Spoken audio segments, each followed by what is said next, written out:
Alors là, ce Shabbat, c'est le Shabbat qui est juste avant le mois de Av. Donc c'est le mois où il y a Tisha B'Av. Et ce mois-là, dans le calendrier juif, il a un nom particulier. On l'appelle pas seulement le mois de Av, on l'appelle Menachem Av.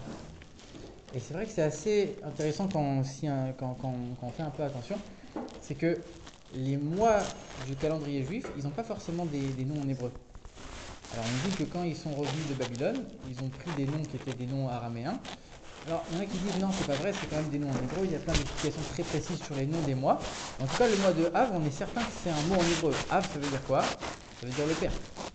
Ouais, vous parlez. Av, ça veut dire le père.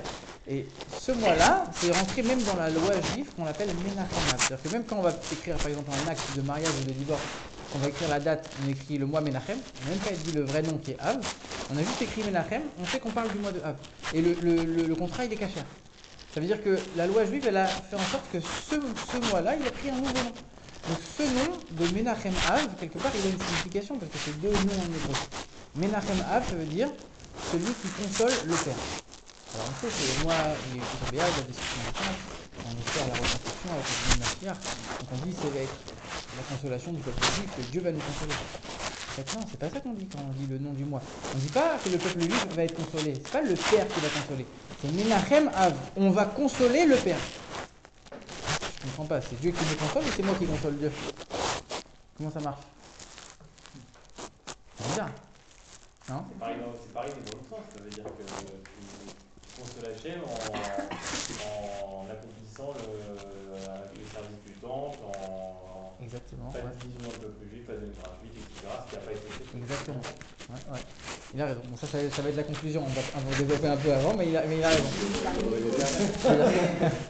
C'est-à-dire qu'on dit quoi? On dit que quand le peuple juif est en exil, Dieu est en exil avec nous. Ça, c'est une Gemara qui est très connue, qui dit que de la même manière que le peuple juif va en exil, Dieu est en exil avec nous. Et donc, quelque part, en plus, ça a aussi un lien avec les parachiotes de cette semaine, on va lire 2 parachiotes.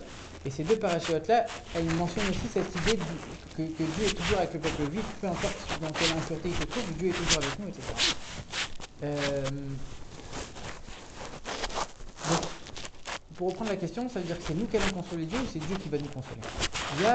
Pour comprendre ça, il y a une autre loi, dans la loi de la prière, qui nous dit que quand on prie, il faut prier avec une intention sérieuse. Il faut être sérieux quand on prie. Et le mot en hébreu, ça veut dire koved rosh, une tête lourde. Et il y a un jeu de mots qui est fait sur cette expression-là qui nous dit que c'est quoi rosh? Rosh, c'est la tête de toutes les têtes, c'est Dieu. Koved rosh, c'est un manque de la tête. Ça veut dire quoi? Ça veut dire quand on prie, on ne doit pas prier pour un manque personnel, on doit prier pour un manque de Dieu. Dieu, il n'est pas dévoilé dans le monde. Dieu, sa vérité, elle n'est pas éclatante aux yeux de tous. La présence de Dieu, elle n'est pas palpable. Le Beth Amikdash, il n'est pas reconstruit. Donc Dieu, il lui manque quelque chose dans ce monde-là. Et nous, quand on doit prier, on ne doit pas prier pour un manque qui nous manque à nous, on doit prier pour un manque qui a un manque chez Dieu.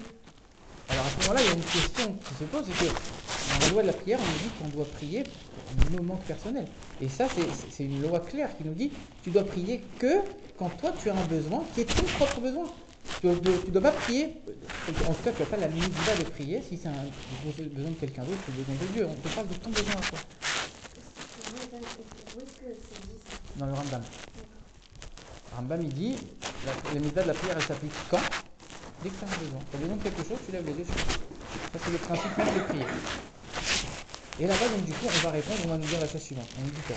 On nous dit, alors ça c'est une première réponse qui n'est pas tout à fait satisfaisante, mais on nous dit que comme chaque juif il a en lui une parcelle de Dieu, que l'âme du juif c'est une partie de Dieu, comme si on avait coupé Dieu, on a mis un peu en chacun d'entre nous. Donc quelque part nous on a pitié de notre âme, on prie pour notre âme, en priant pour notre âme on prie pour Dieu. On peut tirer par les cheveux, mais on peut comprendre. Et quand on approfondit un peu plus les choses, alors ici vous êtes plutôt familier avec cette idée, quand on avait posé la question, on avait dit, quand on dit que Dieu a choisi le peuple juif, il a choisi l'âme du juif ou le corps du juif? Normalement à la fin de l'année vous connaissez tous la réponse. Salomé elle connaît, elle répond à chaque fois, c'est la seule qui retient. Non, Jérémy, je vous revois. Quand on dit que Dieu a choisi le peuple juif, il a choisi l'âme du juif ou le corps du juif? Le corps. On dit toujours le contraire de ce qu'on pense. Alors on avait dit quoi? On avait dit un choix, c'est qu'entre deux choses équivalentes. C'est-à-dire que si on a deux choses qui sont vraiment exactement les mêmes, là, un choix peut s'appliquer. Si le choix, c'est un choix entre quelque chose qui est bien et pas bien, on va choisir ce qui est bien. C'est pas un choix. Un choix, c'est quand tu as la possibilité de choisir entre les deux. Quand tu dois choisir entre une âme juive et une âme non juive, c'est pas photo. L'âme juive, c'est une partie de Dieu. C'est pas photo. Quand tu dois choisir entre un corps juif et un corps non juif, là, les deux corps sont absolument identiques. Donc là, il n'y a aucune raison de choisir le juif. C'est vraiment que Dieu a choisi le corps du juif. Mais quelque part, le corps du juif, il est beaucoup plus attaché à Dieu que l'âme du juif. Parce que l'âme du juif, c'est quoi? C'est un reflet de Dieu. C'est quelque chose qui émane de Dieu. Le corps du juif, il est uni avec l'essence même de Dieu. Parce que c'est l'essence même de Dieu qui a décidé de s'attacher au corps juif en le choisissant. Donc, quelque part, ça veut dire que quand on va prier pour un besoin du corps, nous on a besoin, un besoin matériel qui est notre propre besoin, mais quand on prie pour nous, profondément, alors extérieurement on a l'impression que c'est pour nous, mais profondément ça veut dire qu'on est en train de prier pour Dieu, pour la perfection de Dieu, la perfection du dévoilement de Dieu dans le monde. Seulement, nous, on ne le perçoit pas. Donc le travail que nous, on nous demande aujourd'hui, c'est que maintenant qu'on connaît cette idée, on doit essayer de conscientiser cette chose-là. De dire en sorte que quand nous, on va prier c'est vrai pour nous, mais en priant pour nous, on est en train de prier pour le dévoilement de Dieu dans le monde. Parce que c'est exactement la même chose, nous et Dieu, c'est une fois la même chose. Et notre corps, quand on prie pour notre corps, pour nos besoins matériels, on est en train de prier aussi pour Dieu, au même moment. Et maintenant, on comprend exactement la même chose quand on nous dit que le peuple juif est en exil, donc Dieu est en exil. Donc quand on prie pour sortir de l'exil, pas parce qu'on a envie que Dieu soit dévoilé dans le monde, on prie parce que nous on est en galère, parce qu'on a des dettes, on a des galères d'argent, parce qu'on est prisonnier dans des nations qui ne nous laissent pas forcément faire la Torah et les mitzvot. On prie pas parce qu'on a envie d'avoir le dévoilement de Dieu, on prie parce que nous on est mal en exil. Mais quand on prie pour nous être délivrés de l'exil, pour notre besoin personnel, profondément on est en train de prier pour Dieu, on est en train de prier pour le dévoilement de Dieu dans le monde. Ça, c'est la réponse à toute notre question. Ça veut dire que quelque part, quand on nous dit comment je vais faire pour consoler Dieu, qui console Dieu? Comment tu fais?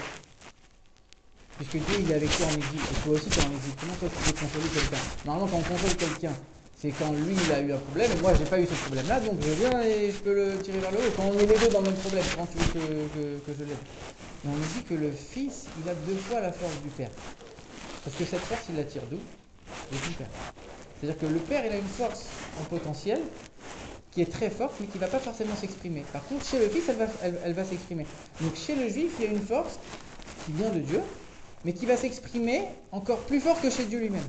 C'est-à-dire que le Juif, il a un pouvoir d'agir sur Dieu, que même Dieu n'a pas quelque part.